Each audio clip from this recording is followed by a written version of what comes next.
कांदा प्रश्नी आंदोलन करताना सपकाळांची जीभ घसरली आहे। मोदी आणि फडणवीसांवर त्यांनी एकेरी भाषेत टीका केली। यावेळी त्यांना शिंदेंनी प्रत्युत्तर दिले।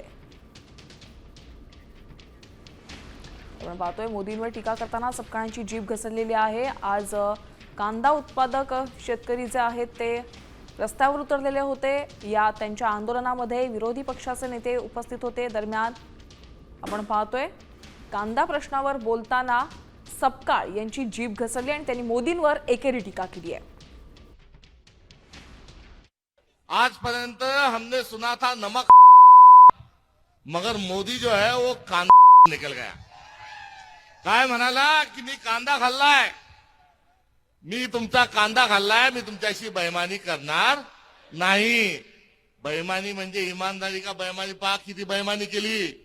मोदी जेव्हा पंतप्रधान झाला, मनमोहन सिंग साहेब गेले तेव्हा कांद्याचा भाव काय होता?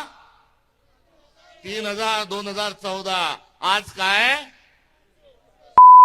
म्हणायचं? कांदाखोर म्हणायचं, बेईमान म्हणायचं का त्याला बोटल खेटर घेऊन दाखवायचं? ज्यांच्यावर आरोप केला प्रधानमंत्री नरेंद्र मोदी जी हे खरे धुरंधर आहेत, देशाचे धुरंधर आहेत, विकासाचे धुरंधर आहेत आणि ज्यांनी आरोप केलाय ते असली दलिंदर आहेत। असली दलिंदर कोण आहेत?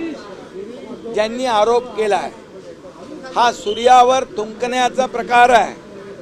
का राजा भोज और का गंगू तेली असा प्रकार आहे आणि म्हणून याचा निषेध करावा तेवढा थोडा आहे।